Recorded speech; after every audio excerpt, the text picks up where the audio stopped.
का जो मेरा विषय है, व्याकुल ना हो, व्याकुल ना हो। ये हिंदी का बहुत ही डिफिकल्ट शब्द है और हम जब वचन में पढ़ेंगे तो आप सबको ये क्लियर हो जाएगा, साफ हो जाएगा कि परमेश्वर का वचन हमें व्याकुल ना होने के बारे में क्या कहता है। हालेलुया। और मेरी आप सबसे एक छोटी सी विनती है कि मैं अगर आपसे कोई भी सवाल करूं तो प्लीज आप मुझे आंसर करना, क्योंकि मुझे बड़ा मजा आता है जब हम ऐसे अगर वचन कर भी रहे हैं, अगर मैं यहाँ खड़ी होकर वचन कर भी रही हूँ तो अगर आप जवाब देंगे तो मुझे ये बहुत अच्छा लगता है कि हाँ, मैं जो बोल रही हूँ वो सही बोल रही हूँ और आप लोगों की समझ में भी वो आ रहा है और आप लोग भी सचेत है, क्योंकि वचन हमें कहता है सचेत, क्या कहता है? सचेत रहो, अवेयर। हालेलुया। सो व्याकुल ना हो, इसका जो मतलब है बहुत ज्यादा घबरा जाना, एकदम घबरा, मतलब एकदम से कुछ नहीं समझ आना, हमारी फीलिंग्स मिक्स हो जाती हैं। ना तो हमें पता है कि हम हंसे, ना हमें पता है कि हम रोएं, ना हमें पता लगता है कि हम घबरा रहे हैं, ना ही हमें पता लगता है कि हमारे साथ क्या हो रहा है, हमारे शरीर में क्या हो रहा है और हमारे साथ क्या हो रहा है, हमारे दिमाग में क्या चल रहा है। उदास हो जाते हैं, अपसेट हो जाते हैं, बिल्कुल एक तरह से कह दो, मतलब कॉन्शियस में तो हम हैं लेकिन एकदम ब्लैंक है, कुछ समझ नहीं आता। इसका मतलब है व्याकुल हो गए, हम पूरी तरह से घबरा गए। और अगर हम इंग्लिश में अगर समझ सकते हैं तो पैनिक हो जाना, पैनिक हो गए, समझ नहीं आ रहा कुछ भी, क्या करें। तो कई बार कुछ लोगों से, डॉक्टरों की भाषा में अगर हम देखें तो कुछ लोगों को पैनिक अटैक भी आ जाते हैं, घबराहट का अटैक भी हो जाता है, सही है। लेकिन हम धन्यवाद करते हैं परमेश्वर का कि परमेश्वर हमें, पैनिक आता तो है लेकिन एक चीज है जो उस अटैक को रोक देती है उसके, और हमारे बीच में आके खड़ी हो जाती है, और वो क्या है?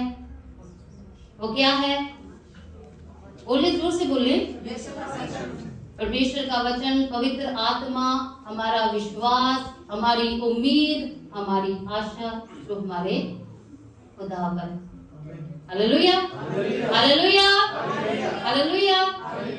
तो हम वचन पढ़ेंगे यूहन्ना 14 अध्याय, उसकी 1 से 6 तक। ਤੁਹਾਡਾ ਦਿਲ ਨਾ ਘਬਰਾਵੇ, ਪਰਮੇਸ਼ਰ ਉੱਤੇ ਨਿਹਚਾ ਕਰੋ ਅਤੇ ਮੇਰੇ ਉੱਤੇ ਵੀ ਨਿਹਚਾ ਕਰੋ। ਮੇਰੇ ਪਿਤਾ ਦੇ ਘਰ ਵਿੱਚ ਬਹੁਤ ਸਾਰੇ ਨਿਵਾਸ ਹਨ, ਨਹੀਂ ਤਾਂ ਮੈਂ ਤੁਹਾਨੂੰ ਕਹਿੰਦਾ ਕਿਉਂ? ਜੋ ਮੈਂ ਤੁਹਾਡੇ ਲਈ ਜਗ੍ਹਾ ਤਿਆਰ ਕਰਨ ਜਾਂਦਾ ਹਾਂ, ਔਰ ਜੇ ਮੈਂ ਜਾ ਕੇ ਤੁਹਾਡੇ ਲਈ ਜਗ੍ਹਾ ਤਿਆਰ ਕਰਾਂ ਤਾਂ ਫਿਰ ਆਣ ਕੇ ਤੁਹਾਨੂੰ ਆਪਣੇ ਕੋਲ ਲੈ ਜਾਵਾਂਗਾ।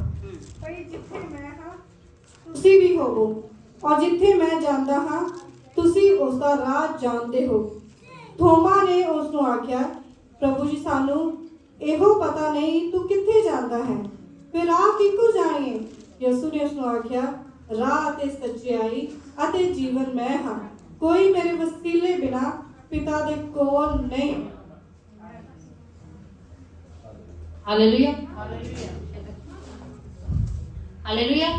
यहाँ पर हम देखते हैं जब हम यूहन्ना की अंजील में आते हैं, ठीक है, जो मेरा ऑब्जर्वेशन है, जो मैंने महसूस किया है कि यूहन्ना की अंजील 14, 15, 16 और 17 यहाँ तक परमेश्वर सिर्फ अपने चेलों के साथ बातें कर रहा है और उनको वो बातें बता रहा है जो शायद उनकी भी समस्या भी परे हैं, जो संसार की तो समस्या बिल्कुल परे है, लेकिन चेलों के भी अभी समस्या परे हैं, लेकिन वो भेद की बातें वो उनके साथ वो बातें कर रहा है कि जो वो आने वाले समय में जब वो चला जाएगा, यूहन्ना की अंजील में जब वो चला जाएगा अपने पिता के घर पे, तो वो बातें जब सत्य का आत्मा उसने बोला कि जब आएगा वो सब तुम पर उजागर कर देगा, लेकिन वो सब बातें क्या पहले ही उनको बता रहा है।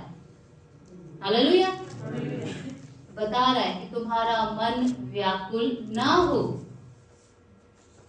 उसने कहा, मैं सच्ची बात बताऊं, उसने कहा वचन इस यूहन्ना की अंजील के इन अध्यायों में कि पहले मैं तुमसे दृष्टांतों में बात करता था, लेकिन अब मैं तुमसे खुल के बातें कर रहा हूँ। उसके 12 चेले, हालेलुया, और 12 चेले 3 चेले आप याद रखना, मेन, वैसे तो सारे ही मेन थे लेकिन 3 चेले आप याद रखना। पहला शमौन पतरस, अंद्रयास, उसका भाई मती, याकूब, यूहन्ना, फिलिपुस, बरतुल्मै, थोमा को याद रखना, थोमा को याद रखना। हालेलुया। याकूब हल्फई का पुत्र, शमौन, याकूब यहूदा का बेटा, और सबसे आखिर यहूदा इस्करियोती। हालेलुया। परमेश्वर, यहाँ पे परमेश्वर नहीं, हम परमेश्वर कहते हैं, लेकिन यहाँ पर यीशु मसीह है, तो यीशु है अपने चेलों के साथ। तो यीशु उनको बता रहा है कि तुम्हारा मन व्याकुल ना हो, तुम्हारा मन व्याकुल ना हो, मैं जा रहा हूँ, मैं जा रहा हूँ अपने पिता के घर, और तुम्हारे लिए क्या कर रहा हूँ, वहां पे जगह तैयार कर रहा हूँ, तुम्हारे लिए जगह तैयार कर रहा हूँ। तो यहाँ पे यीशु ने अपनी मौत के बारे में उनके ऊपर खुलासा करना शुरू कर दिया कि मैं मरने जा रहा हूँ। जब हम छोटे होते थे ना, मतलब हम लोग तो यीशु को नहीं जानते थे, और मसीह तो बिल्कुल नहीं जानते थे, अब जानने लगे हैं। तो हमारे डैडी जी हैं, वो मिलिट्री में थे, रिटायर हो चुके हैं अब, खुदा का धन्यवाद है, और खुदा ने उनको बहुत बेस्ट जिंदगी दी है अब। और वो हमें मतलब कि जो वो बाइबल भी पढ़ते थे, कुरान भी उन्होंने पढ़ा, ग्रंथ भी सब वो पढ़ते थे। तो वो हमें जैसे बच्चों को स्टोरियाँ सुनाते हैं अपने, तो वो हमें सुनाते थे कि मतलब कि परमात्मा ने, वाहेगुरु ने, उस अकाल पुरख ने, यहोवा हमारा अकाल पुरख, हम सब इस चीज को जानते हैं, हम पहचानते हैं, हम इससे भली भांति जानू है, अनजान नहीं है इस चीज से। तो कहते हैं कि उन्होंने यीशु को बुलाया और यीशु को दिखाया भी तेरे साथ ये होने वाला है, तेरे को ये दर्द सहना पड़ेगा, ये सब जो है तेरे को सहना पड़ेगा, मतलब कि सारी पिक्चर दिखा दी खुदा ने। तो उन्होंने स्वीकार किया, उन्होंने कहा मैं तैयार इसके लिए, मैं तैयार हूं। तो यहाँ पर भी, और मेरा एक सवाल आप सबसे, कितने मेरे भाई बहन यहाँ पर हैं जिन्होंने किसी अपने को जाते हुए देखा है दुनिया से? किसने?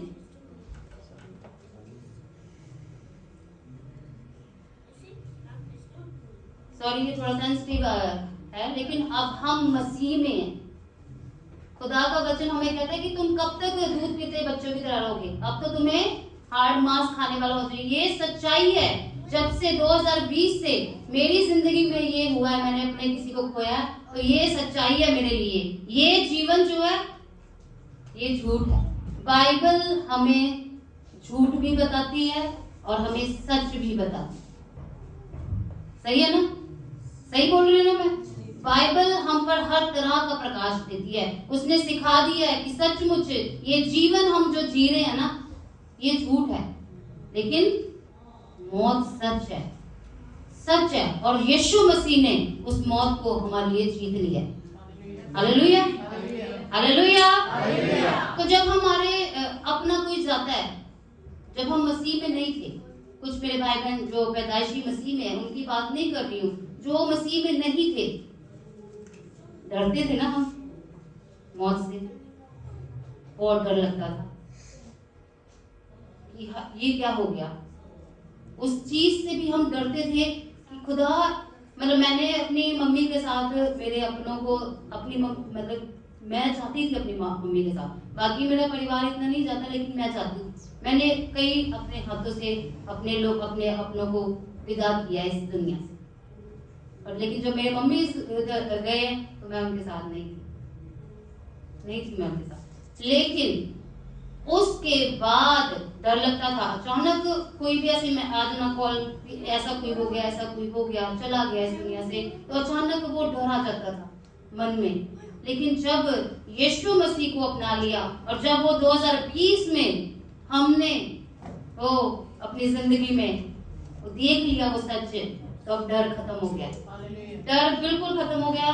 अब डर ना तो मौत का है, ना तो जीने का है, ना तो हंसने का है, ना तो रोने का। हालेलुया। एक विश्वास है, एक उम्मीद है कि हमारा मन व्याकुल नहीं होगा, हम घबराएंगे नहीं, हम डरेंगे नहीं। हालेलुया। तो यहाँ पे मैंने आपको बताया चेलों के बारे में। तो चेलों ने जब ये सुना यीशु हमारे दिलों की बातों को जानता है ना, उसको पता लग गया। क्यों?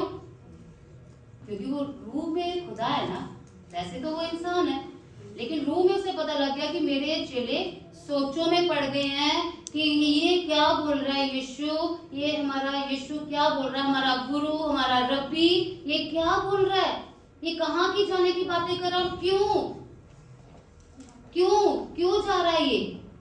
शमौन जो अपना अच्छा खासा बिजनेस छोड़ के, हो सकता अच्छा खासा हो सकता नहीं भी हो, है ना, वो छोड़ के यीशु के पीछे आ गया।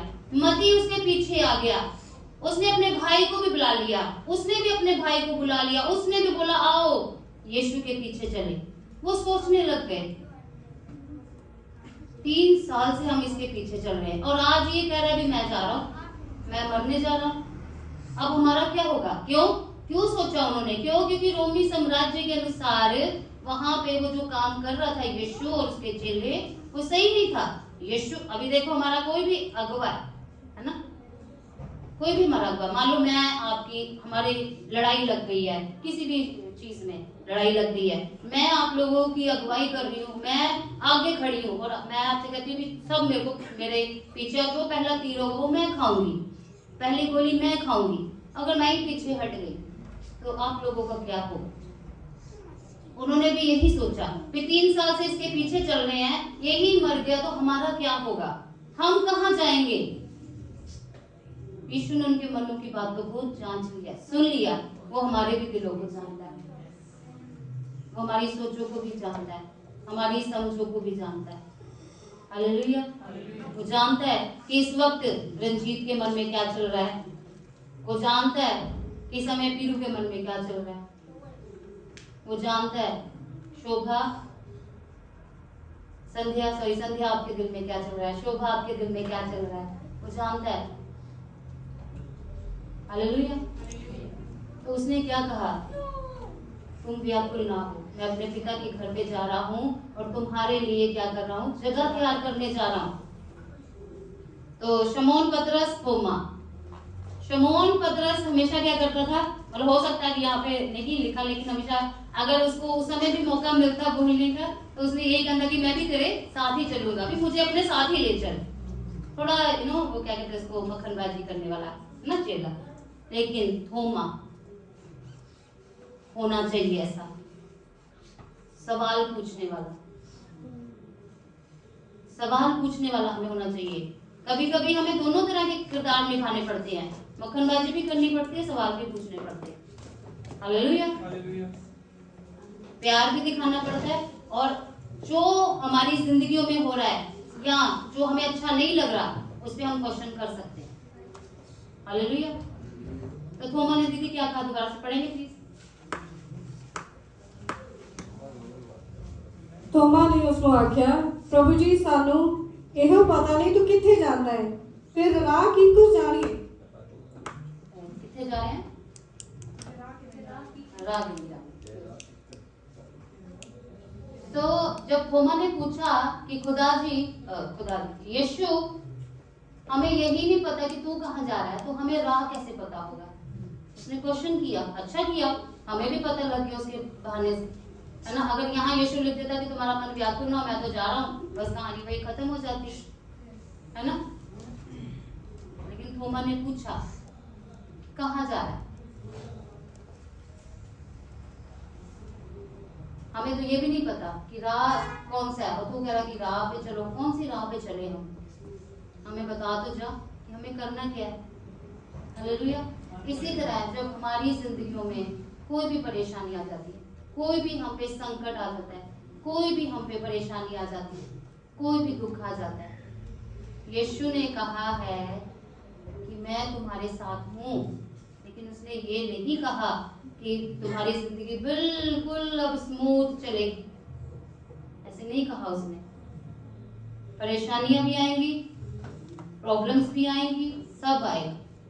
लेकिन एक बात आपको ये भी समझने की बहुत जरूरी है कि यीशु मसीह ने, जब हम मानते हैं कि क्रूस पे जब उसने सब कुछ हमारा ले लिया, हमारे पाप ले लिए, गुनाह ले लिए, बीमारियां ले ली उसने, हमारी गरीबी को भी ले लिया, हमारी बदसूरती को भी ले लिया, वो हमारे लिए बदसूरत हो गया।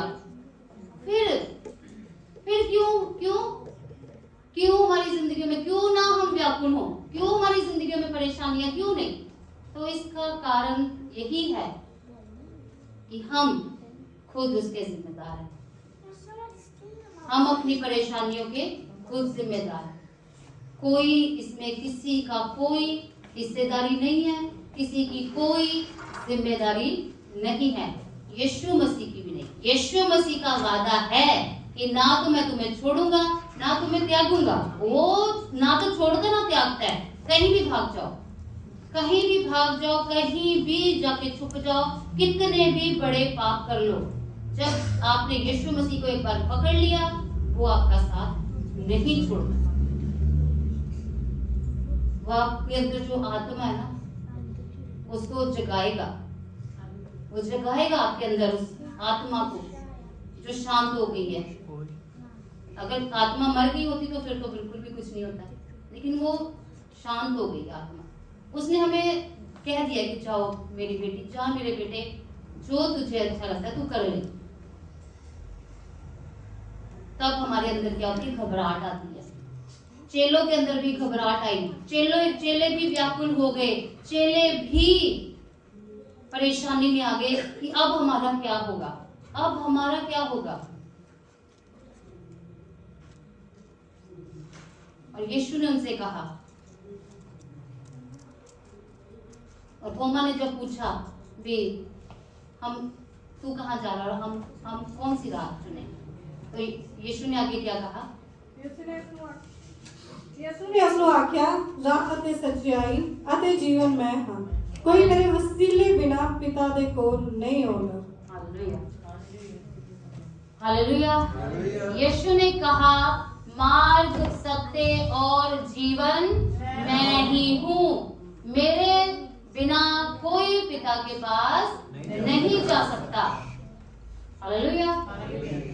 ऐसे हम भी हैं। कई बार हम लोग कितना चर्च में आते हैं, कितनी हम प्रार्थनाएं करते हैं, कितना हम वचन पढ़ते हैं, लेकिन फिर भी कहीं ना कहीं जब हमारी जिंदगी में परेशानी आ जाती है तो हम घबरा जाते हैं। हम घबरा जाते हैं। ऐसे थोमा भी जानता था, पतरस भी, सारे चेले जानते थे कि यीशु हमारे लिए सब कुछ कर सकता है, लेकिन उन्होंने फिर भी पूछा और सही किया। तो यीशु ने कहा कि मार्ग भी मैं हूँ, सच्चाई भी मैं हूँ और जीवन भी मैं ही हूँ। इसी तरह से जब हमारे जिंदगी में परेशानी आती है, प्रॉब्लम्स आती है, कोई भी तकलीफ आती है, बीमारी आ जाती है, तो हमें भी अपने उस विश्वास में बने रहकर उस मार्ग पे चलते रहना, उस सच्चाई का पीछा करते रहना है, उस विश्वास पे अड़े और खड़े रहना है कि यीशु तू मार्ग है, तू ही जीवन है और तू ही सच्चाई है। तेरे बिना ना तो हमें इन मुश्किलों से कोई निकाल सकता है और ना ही कोई निकालेगा। हालेलुया। हम एक छोटा सा वचन देखेंगे, लूका 22:44। लूका 22:44। ये मैं आपको इसलिए बता रही हूँ क्योंकि व्याकुल होना इंसान का स्वभाव है, घबराना इंसान का स्वभाव है। हालेलुया। लूका 22:44 भी पढ़ते हैं। ਅਤੇ ਉਹ ਮਹਾ ਕਸ਼ਟ ਵਿੱਚ ਪੈ ਕੇ ਤਨੋ ਮਨੋ ਪ੍ਰਾਰਥਨਾ ਕਰਨ ਲੱਗਾ ਔਰ ਉਹਦਾ ਮੁੜਕਾ ਲਹੂ ਦੀਆਂ ਬੂੰਦਾਂ ਵਾਂਗੂ ਉਵੇਂ ਡਿੱਗਦਾ ਸੀ। ਅਤੇ ਸਵਰਗੋਂ ਇੱਕ ਦੂਤ ਉਹਨੂੰ ਵਿਖਾਈ ਦੇ ਕੇ ਉਸ ਨੂੰ ਸਹਾਰਾ ਦਿੰਦਾ ਸੀ ਅਤੇ ਉਹ ਮਹਾ ਕਸ਼ਟ ਵਿੱਚ ਪੈ ਕੇ ਤਨੋ ਮਨੋ ਪ੍ਰਾਰਥਨਾ ਕਰਨ ਲੱਗਾ। यीशु मसीह कह रहा है कि मेरे से कटोरा हटा ले। हे पिता, जे तैनू भावे तां ਇਹ ਪਿਆਲਾ ਮੈਥੋਂ ਹਟਾ ਦੇ ਕਿ ਮੇਰੀ ਮਰਜ਼ੀ ਨਹੀਂ ਬਸ ਤੇਰੀ ਹੋਵੇ। ਅਤੇ ਸਵਰਗਿਕ ਦੂਤ ਉਹਨੂੰ ਵਿਖਾਈ ਦੇ ਕੇ ਉਹਨੂੰ ਸਹਾਰਾ ਦਿੰਦਾ ਸੀ ਅਤੇ ਉਹ ਮਹਾ ਕਸ਼ਟ ਵਿੱਚ ਪੈ ਕੇ ਤਨੋ ਮਨੋ ਪ੍ਰਾਰਥਨਾ ਕਰਨ ਲੱਗਾ ਔਰ ਉਹਦਾ ਮੁੜਕਾ ਲਹੂ ਦੀਆਂ ਬੂੰਦਾਂ ਵਾਂਗੂ ਹੋਏ ਡਿੱਗਦਾ ਸੀ। Hallelujah, hallelujah, hallelujah. सो रूह में वो खुदा है, बदन में था वो बशर। हालेलुया। खुदा के साथ साथ वो इंसान, जब उसके सामने वो तस्वीर रखी गई होगी कि तेरे साथ ये सब होने वाला है, तो वो कितना व्याकुल हो गया होगा, कितना वो घबरा गया होगा, कितना वो परेशान हो गया कि उसने बोला कि खुदा मेरे पिता, अगर हो सके तो ये कटोरा मुझसे दूर हो जाए, पर फिर भी मेरी नहीं तेरी मर्जी पूरी हो। और वो इतना व्याकुल था, वही जो हमने देखा मेडिकल साइंस के अनुसार कि वो इतना परेशान हो गया कि उसका जो पसीना था वो लहू बन गया, इतना वो परेशान हो गया। खुदा का धन्यवाद करते हैं। खुदा ने देखो हमारे यीशु ने वो पैनिक अटैक भी हमारे लिए सहा, हालेलुया, हमारे लिए, कि हम उस पैनिक में ना जाएं जो हमारी बर्दाश्त से बाहर है, हमारे बिल्कुल भी हमारे बर्दाश्त में नहीं है, हम नहीं बर्दाश्त कर पाएंगे। जिस तरह यीशु मसीह ने बोला कि ये कटोरा मेरे से हट जाए और पिता मेरी नहीं बल्कि तेरी मर्जी पूरी हो, इसी तरह हमें, जब हम अपने खुदा में, उसके वचन में अड़े और खड़े रहेंगे, बेशक हम पे मुसीबतें हैं, बेशक आज बीमारी है, बेशक लाचारी है, बेशक हम पे कर्जे हैं, बेशक हम पर हम चारों तरफ से तूफानों से घिरे हैं, मुसीबतों से घिरे हैं, और हम ये प्रार्थना करेंगे खुदा हमारे नहीं बल्कि तेरी ही मर्जी पूरी हो, तो क्या होगा? क्या होगा? क्या होगा? जोर से बोले, क्या होगा? अगर हम ये कहेंगे कि खुदा हमारी नहीं तेरी मर्जी पूरी हो, तो क्या होगा हमारे साथ? बहुत अच्छा होगा, बहुत, उसकी भलाई, उसकी जो योजनाएं हैं वो हमारी जिंदगी में पूरी होंगी, और जो हमारे अंदर की घबराहट है ना, और जो परेशानी है, वो गवाही बन जाएगी। वो क्या बन जाएगी? गवाही बन जाएगी। जिस तरह हमारे अनमोल भाई के ऊपर परेशानी आ गई, घबरा गया वो, बिल्कुल ये है, ये कोई वो बात नहीं है। एक इंसान को, एक बच्चा है वो, है ना, अभी यहाँ पे आया है तो एक अनजान देश में है ना, उसके ऊपर कोई ये बोल दे कि मैं तेरे पे केस कर दूंगा, और ये कोई छोटी मोटी बात तो नहीं है, लेकिन खुदा ने अपना दूध भेजा और उसको 3 बार उसको कहलवाया उसके मुंह से कि मत डर, मैं तेरे साथ हूं, तेरा मन ना घबराए, तू व्याकुल ना हो, तू परेशान ना हो। Hallelujah, hallelujah. खुदा हमें ये आश्वासन देता है, निश्चित करता है हमारी जिंदगियों में कि तुम ना घबराना, मैं हूं। और जब यीशु ने ये कहा कि मैं अपने पिता के घर जा रहा हूं, तुम्हारे लिए घर बना रहा हूं, तो अब हमारा क्या काम है? देखिए, यीशु ने तो हमारे लिए बलिदान कर दिया ना। यीशु ने कोई कसर छोड़ी हमारे लिए?